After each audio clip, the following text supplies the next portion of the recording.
Hello friends, welcome to our channel. ये channel purposely exclusively MPSC और UPSC के students के लिए बनाया गया है। आप किसी भी जगह पे हो, आप ट्रैवलिंग में हो, आप चाहे आपके पास बुक्स अवेलेबल ना हो तो आप हमारा चैनल देख सकते हैं। इसमें हमने आपको एमपीएससी और यूपीएससी और बाकी हर कॉम्पिटिटिव एग्ज़ाम्स में जो कुछ भी आपको प्रिपरेशन के लिए चाहिए होगा वो सब हम प्रोवाइड करने वाले हैं। तो बेसिकली वैसे तो मैं भी इस यूट्यूब चैनल मैंने फ़र्स्ट टाइम बनाया है। मैं भी इस चीज़ में नई हूँ, आई एम न्यू।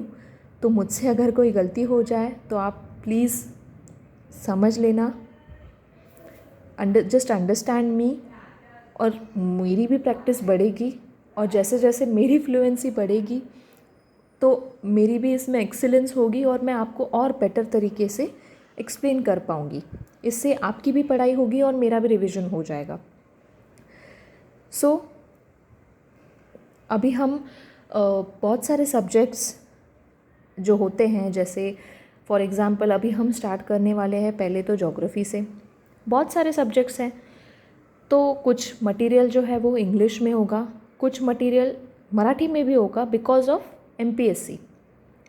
तो जो यूपीएससी के स्टूडेंट्स हैं जो मराठी में प्रिपरेशन नहीं कर रहे हैं तो उनके लिए शायद वो ज़्यादा बेनिफिशियल ना हो, लेकिन जो अंडरस्टैंड कर सकते हैं मराठी उनके लिए तो होगा वो बेनिफिशियल।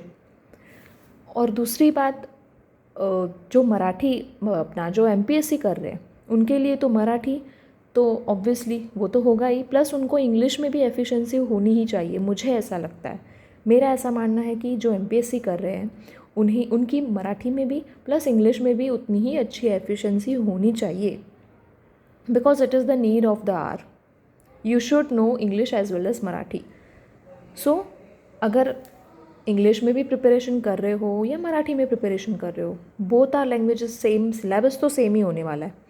तो मैं अभी जिस हिसाब से खुद की प्रिपरेशन कर रही हूँ, मेरा मोस्टली जो है वो इंग्लिश में ही होगा, क्योंकि I am preferring English language for preparation.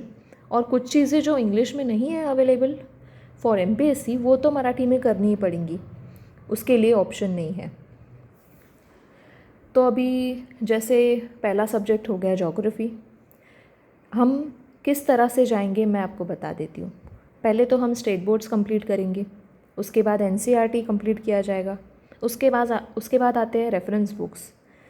तो उनके बाद उसमें पहले जीसी लियोंग आएगा, फिर मराठी का महाराष्ट्र का जो मेन जिसमें पूरा महाराष्ट्र ज्योग्राफी कवर होता है वो आएगा, फिर इंडियन ज्योग्राफी कवर होता है वो आएगा।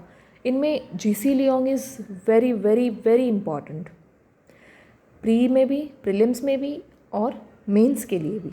जीसी लियोंग तो आपको करना ही है, it is very very important. और बाकी एमपीएससी हो रही है वो तो जीसी लियोंग तो एमपीएससी यूपीएससी दोनों के लिए काम है। तो मैं ऐसा मानती हूँ कि यूपीएससी वालों को भी जो बेनिफिशियल है मेरे वीडियोस में से आप उतना पार्ट देखो। अगर आपको लगता है कि एमपीएससी के लिए मैं जब महाराष्ट्र पे फोकस कर रही हूँ और आप लोगों को उस चीज़ की ज़्यादा ज़रूरत नहीं है तो आप वो पार्ट स्किप कर सकते हो।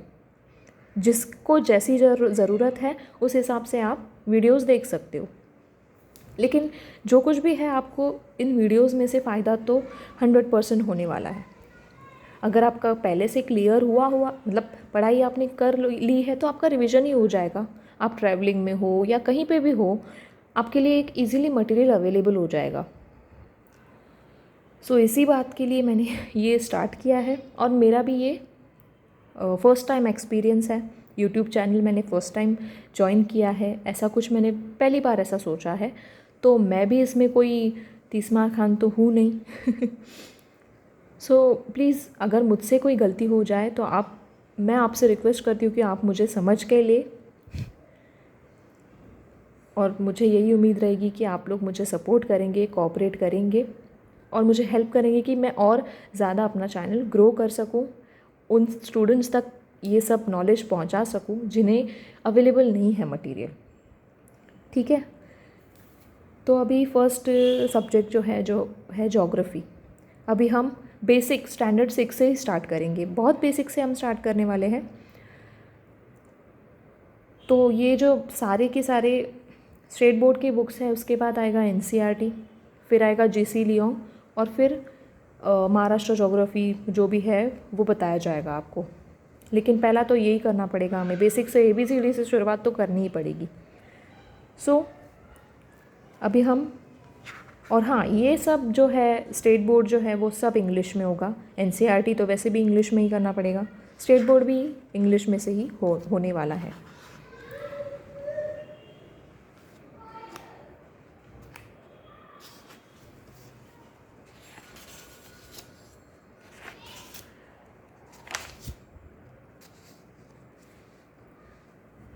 सो पहला चैप्टर है the earth and the gratitude.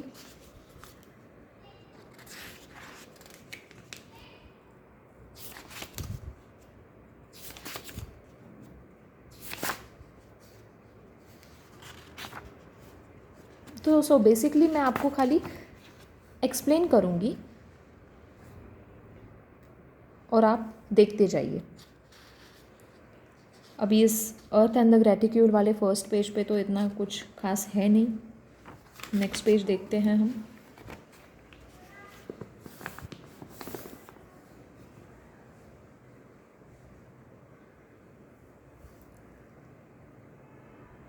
सो अब हम यहाँ से स्टार्ट करेंगे। अभी ये फिगर देखिए आप, figure 1.2 shows the lengths of the east west and north south diameters of the earth. This will give you some idea about the size of the earth. Oceanic waters, uneven nature of the land, forest, innumerable islands of different sizes and buildings make it impossible to actually draw such lines on the earth. In order to overcome this difficulty, geographers developed a miniature model of the earth in the form of a globe. This can be used to determine locations on the earth. One can actually draw horizontal and vertical lines on a globe though not on the earth. Thus, they are imaginary lines on the earth. So सही बात है friends, अर्थ जो है वो बहुत बड़ा है, और जो ग्लोब होता है, अर्थ को किसी चीज़ पे अगर हम रिप्रेजेंट करने की कोशिश करें तो हर छोटी से छोटी चीज़ हम उस पर नहीं बना पाएंगे, क्योंकि कितनी माइनर चीज़ें होती है। जैसे कि इन्होंने यहाँ पे बताया है कि ओशनिक वाटर्स है, आइलैंड्स है, फॉरेस्ट है, अनइवन नेचर की जो लैंड है जो कि डिफरेंट डिफरेंट साइजेस में भी है, बिल्डिंग्स है, हर चीज़ हम एक जगह पे रिप्रेजेंट नहीं कर पाते। तो एक छोटा सा मिनिएचर मॉडल जो है वो हम बना सकते हैं, और उस छोटे मॉडल को, अर्थ के उस छोटे मॉडल को नाम दिया गया है ग्लोब। वो तो हम सबको पता है। ये जो है वो लोकेशंस, अर्थ पे किस प्लेस का क्या लोकेशन है, बेसिकली वो डिटरमाइन करने के लिए ग्लोब बनाया गया है। अर्थ पे हर एक प्लेस का लोकेशन डिटरमाइन करने के लिए, और उस अर्थ पे हॉरिजॉन्टल एंड वर्टिकल लाइंस उस ग्लोब पे, not on earth but on the globe, horizontal and vertical lines draw किए गए हैं ताकि हर एक प्लेस का लोकेशन अच्छे से हम लोकेट कर सकें। लेकिन ये सारी इमेजिनरी लाइंस हैं हमारे अर्थ के ऊपर। अभी जैसे कि आप देख सकते हो यहाँ पे अर्थ का जो साइज़ है वो ईस्ट वेस्ट जो है 12,756 किलोमीटर्स वाइड है, और नॉर्थ साउथ जो है उसकी जो है डिस्टेंस है 12,714 किलोमीटर्स। तो ज़्यादा कहाँ पे है? ईस्ट वेस्ट में। क्यों? क्योंकि अर्थ इक्वेटर के साइड से बाहर टेपरिंग होता है और पोल्स से थोड़ा सा बल्ज होता है, इसलिए एग्जैक्टली अर्थ का शेप जो है वो राउंड नहीं है, गोल नहीं है। वो नॉर्थ और साउथ दो जो पोल्स हैं उसमें से, जैसे कि किसी चीज़ को हम, किसी रबर की बॉल को या किसी बॉल को हम ऊपर से ऐसे किसी दबाते हैं तो वो इक्वेटर से, उसके सेंटर से जैसे बल्जिंग हो जाता है ना, उस तरह से अर्थ भी है। इसीलिए उसका नॉर्थ ईस्ट वेस्ट जो डायरेक्शन है, जो लेंथ है, उसकी डिस्टेंस है वो ज़्यादा है, नॉर्थ साउथ कम है। लेकिन कितना है वो भी आपको ध्यान में रखना पड़ेगा। ईस्ट वेस्ट है वो 12,756 किलोमीटर, 12,000 तो फिक्स है, ईस्ट वेस्ट हो या नॉर्थ साउथ हो, लेकिन आगे का जो है ईस्ट वेस्ट में 756 और नॉर्थ साउथ में 714 किलोमीटर्स। ठीक है, अभी नेक्स्ट आता है एंगुलर डिस्टेंस। तो एंगुलर डिस्टेंस क्या होता है वो हम देखेंगे अभी। The location of any place on the earth is determined with reference to the center of the earth. In order to do it, we consider a straight line joining the point on the surface and the center of the earth.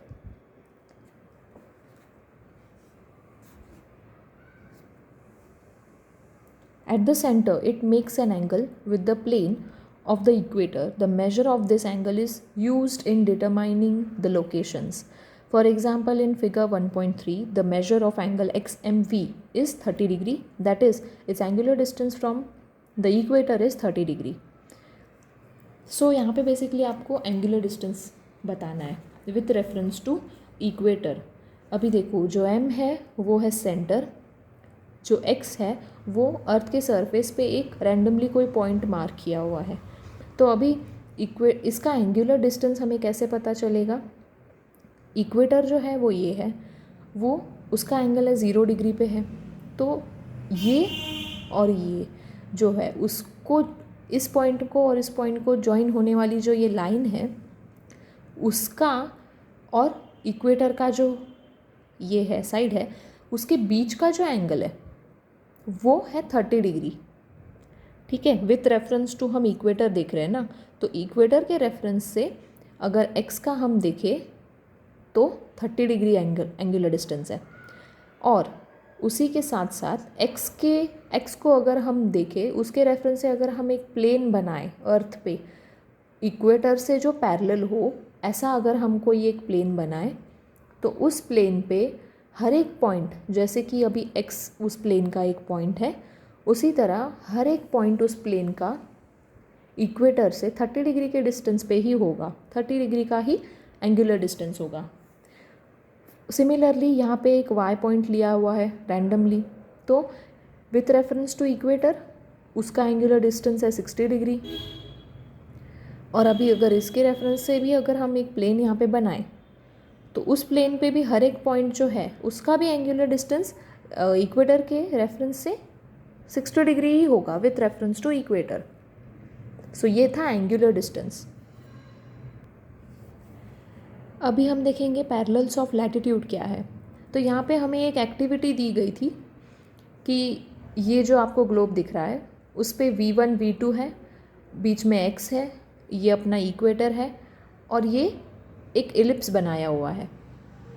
तो यहाँ पे हमने देखा कि the ellipse drawn by joining the 20 degree points is larger than the ellipse that joins the 60 degree points. इसका मतलब है 20 degree points का मतलब है इक्वेटर के रेफरेंस से अगर 20 डिग्री पे, मतलब कि यहाँ पे आएगा शायद, तो यहाँ पे अगर हम कोई पॉइंट मार्क करें और उसके रेफरेंस से अगर यहाँ पे कोई ऐसा इलिप्स बनाए तो वो उसका एंगुलर मेजर ज़्यादा हो, उसका वो लार्जर एलिप्स होगा, वो लार्जर एलिप्स होगा। लेकिन उसी जगह पे अगर हम 60 डिग्री पे, यानी कि कुछ यहाँ पे या यहाँ पे 60 डिग्री पे अगर हम कोई मार्क करें और उसके रेफरेंस से अगर कोई इलिप्स बनाए तो ऑब्वियसली वो 20 से तो छोटा ही होगा। लेकिन ये जो भी इलिप्सिस हैं वो इक्वेटर से तो पैरेलल ही होंगे। ये हमें यहाँ पे इलिप्स दिख रहा है लेकिन वो है एक्चुअली सर्कल्स है, अर्थ के ऊपर के वो जो सर्कल्स है। तो ये सारे के सारे जो सर्कल्स होंगे ना, जो इलिप्सिस हैं, वो एक दूसरे के पैरेलल होंगे, इसीलिए उनको क्या बोला जाता है, पैरेलल्स ऑफ लैटिट्यूड। क्योंकि वो एक दूसरे से पैरेलल है इसीलिए उनको पैरेलल्स ऑफ लैटिट्यूड कहा जाएगा। अभी देखो,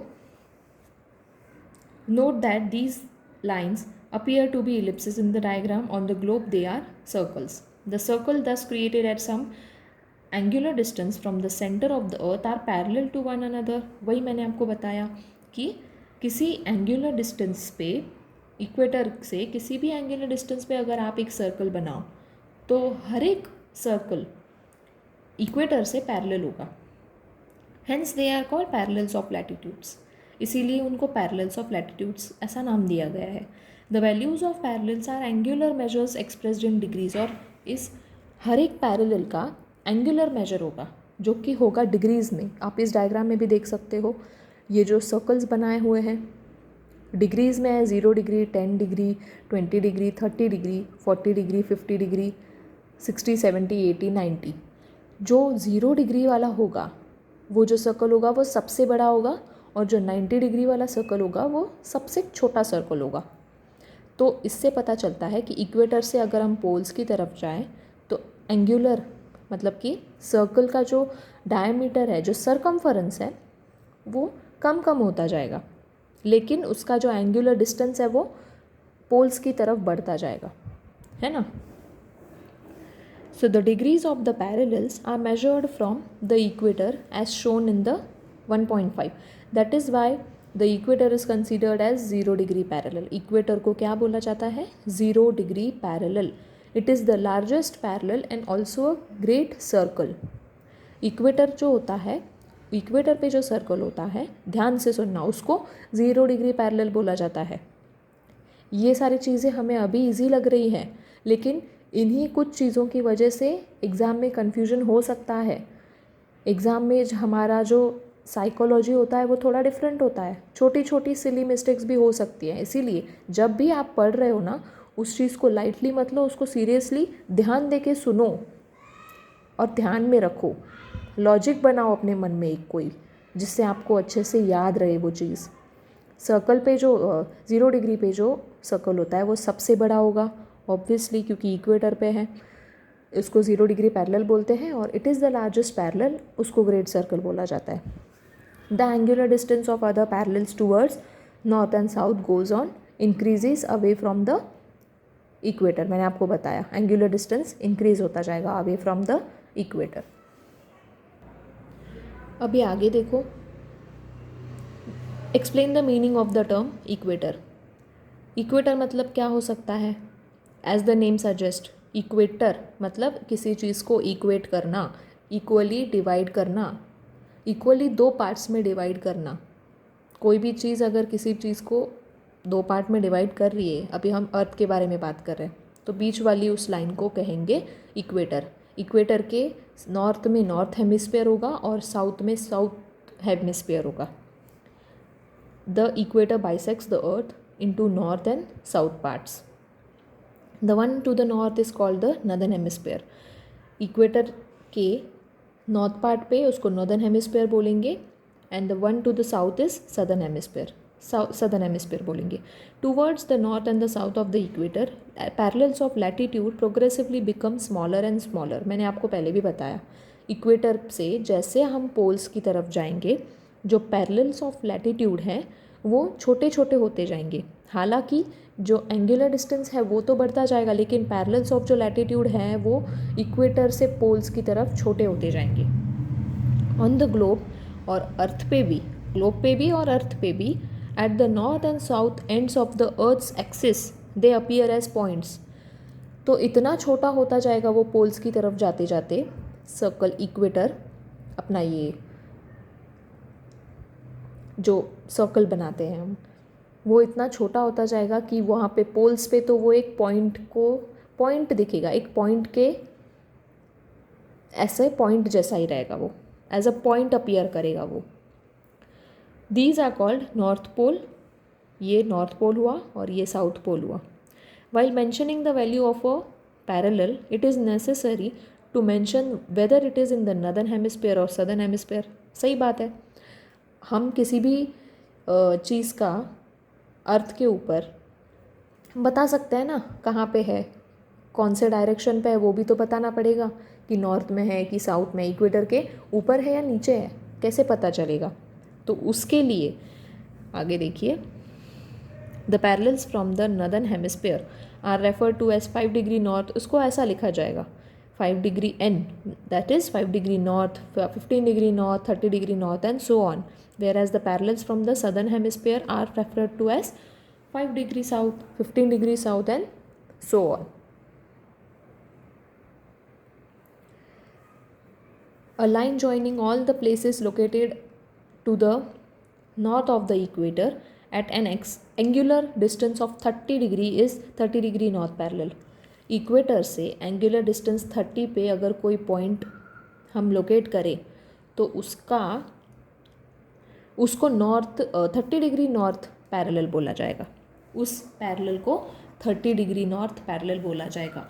और उस पैरेलल पे जितने भी पॉइंट्स आएंगे उन सबको 30 डिग्री नॉर्थ पैरेलल पे ही लोकेशन उनका होने वाला है. वो सेम लैटिट्यूड पे होंगे. That is 30 degree N, 30 degree north. जैसे कि New Orleans in North America, Cairo in Africa और Basra and Lhasa in Asia are all located in on 30 degree north parallel. ये सब जो है वो 30 डिग्री नॉर्थ पैरेलल पे है. New Orleans in North America, Cairo in Africa और Basra and Lhasa in Asia. ठीक है. तो अभी one can draw 181 parallels on the earth at the interval of 1 degree. सही बात है.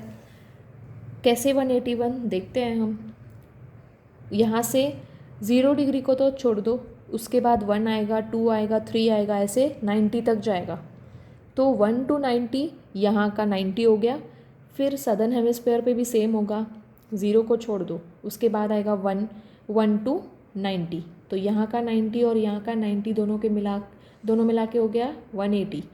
और जो 181th जो है वो है इक्वेटर. उस 0 डिग्री को भी तो गिनना पड़ेगा. तो ऊपर का 90 नीचे का 90 हो गया 180 और जो 0 डिग्री इक्वेटर जो है वो हो गया 181. तो कितने पैरेलल्स होते हैं टोटल ग्लोब पे? 181 पैरेलल्स हम ड्रॉ कर सकते हैं. इसमें कन्फ्यूजन हो सकता है कि 180 होगा, लेकिन नहीं, ये अच्छे से याद रखना कि 181 होता है, क्योंकि वो 0 डिग्री जो ग्रेट सर्कल है हमारा उसे हम छोड़ नहीं सकते. वो भी तो है, इक्वेटर तो अर्थ पे ही है, उसको भी गिनना पड़ेगा. इसलिए 181 at 0 degree that is the equator. 90 degree parallels in the northern hemisphere, 1 degree to 90 degree north. 90 degree parallels in the southern hemisphere, 1 degree south to 90 degree south. So अभी हो गया पैरेलल्स ऑफ लैटिट्यूड. अब हम करेंगे meridians of longitudes. तो मेरा एक trick है कि मैं लैटिट्यूड्स और लॉन्जिट्यूड्स को याद रखने का. लैटिट्यूड्स तो ठीक है, लैटिट्यूड है, लेकिन लॉन्जिट्यूड्स जो होते हैं वो वर्टिकल होते हैं और लैटिट्यूड्स हॉरिजॉन्टल होते हैं. वो हमें पता चलेगा. लॉन्जिट्यूड्स मतलब कि लॉन्ग यानी कि वो लंबे लंबे होते हैं ना, इसके वजह से उसको लॉन्जिट्यूड्स बोलते हैं, जो कि वर्टिकल होते हैं. एंड बाकी तो लैटिट्यूड. तो जैसे ग्लोब पे, अर्थ पे लैटिट्यूड्स होते हैं हॉरिजॉन्टल, इक्वेटर से पैरेलल होते हैं, वैसे ही लॉन्जिट्यूड्स भी होते हैं जो कि नॉर्थ पोल और साउथ पोल उनके दोनों एंड्स होते हैं. नॉर्थ पोल से निकल के साउथ पोल तक. ऐसे पूरे अर्थ पे टोटल 360 लॉन्जिट्यूड्स होते हैं. देखते हैं आगे. देखो, meridians of longitude. You will realize that the lines drawn from points A, B and C make angles at M, the center of the earth, on the plane of the equator. इक्वेटर के plane पे randomly A, B, C ऐसे points mark किए हैं और centre of the earth है M. Through these lines we can draw semi circles joining both the poles. दोनों poles को ज्वाइन करने वाली जो लाइन्स होती है वो सेमी सर्कल लाइन्स होती है, और ऐसी पूरे अर्थ पे 360 हम बना सकते हैं. So these semi circles are known as meridians of longitude. उनको बोलते हैं, उन सेमी सर्कल्स को बोलते हैं meridians of longitude. One of these meridians is considered to be 0 degree. जैसे कि इक्वेटर को हम 0 डिग्री पैरेलल बोलते हैं ना, उसी तरह जो एक मेरिडियन होता है ना लॉन्जिट्यूड का, वो 0 डिग्री मेरिडियन होता है. 0 डिग्री होता है उसको प्राइम मेरिडियन बोलेंगे, जो कि लॉन्जिट्यूड का हिस्सा है. Prime meridian, it is known as the prime meridian. The angular distance of the other meridians from the prime meridian are measured in degrees and are called longitudes. बाकी के जो meridians हैं उनका एंगुलर डिस्टेंस प्राइम मेरिडियन के reference से with respect to prime meridian वो angular में होगा. एंगुलर यानी डिग्रीज में होगा, एंगुलर डिस्टेंस होता है, उनको लॉन्जिट्यूड्स बोलते हैं. You have done this in the activity based on 1.9. The 0 degree and 180 degree meridians lie opposite on the globe forming a circle. तो ये याद रखने वाली बात है कि भले 360 डिग्री और 360 मेरिडियंस है, फिर भी जो 0 डिग्री मेरिडियन है ऐसा होगा ना, ये ऐसा होगा। जो 0 डिग्री मेरिडियन है यहाँ से होगा 0 डिग्री, और उसी के ऑपोजिट में उस बाजू 180 डिग्री मेरिडियन होगा। क्योंकि अगर हम 0 यहाँ देखें, 1 degree 2 degree 3 degree 4 degree 5 degree ऐसे करके करते करते हाफ अर्थ कवर करके उसके एग्जैक्टली ऑपोजिट 0 डिग्री मेरिडियन के एग्जैक्टली ऑपोजिट में 180 डिग्री मेरिडियन आएगा। तो 0 डिग्री और 180 डिग्री दोनों मिला के एक 360 डिग्री का पूरा एक मेरिडियन फॉर्म होगा। फिर 180 से उसके बाद उसके उधर काउंट करते करते वो 360 पे आएगा। The 0 degree and 180 degree meridians lie opposite on the globe, forming a circle. The circle divides the earth in the eastern and western hemispheres. All meridians are equal in size. अभी जैसे कि equator अर्थ को northern hemisphere और southern hemisphere में divide करता था, जो 0 degree meridian है, जो प्राइम मेरिडियन है, वो अर्थ को ईस्टर्न हेमिस्फीयर और वेस्टर्न हेमिस्फीयर में डिवाइड करती है।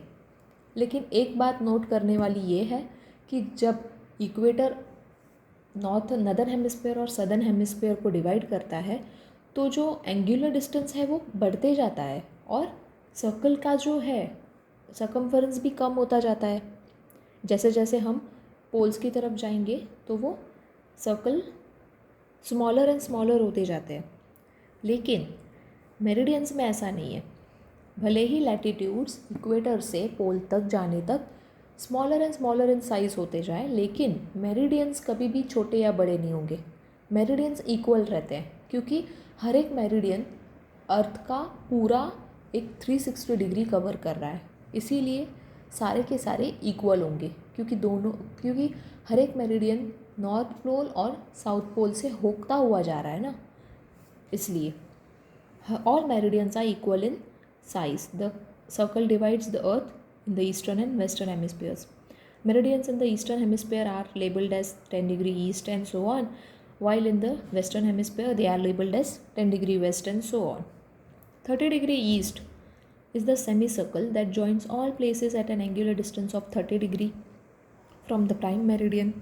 अभी प्राइम मेरिडियन से हम काउंट करते हैं। प्राइम मेरिडियन से 30 डिग्री ईस्ट अगर हम जाएंगे तो वो जो मेरिडियन होगा वो पूरे 30 डिग्री में जितने भी है पूरे all over earth 30 degree angular distance पे जितने भी पॉइंट्स आते हैं अर्थ पे वो पूरे को कवर करेगा फ्रॉम द प्राइम मेरिडियन।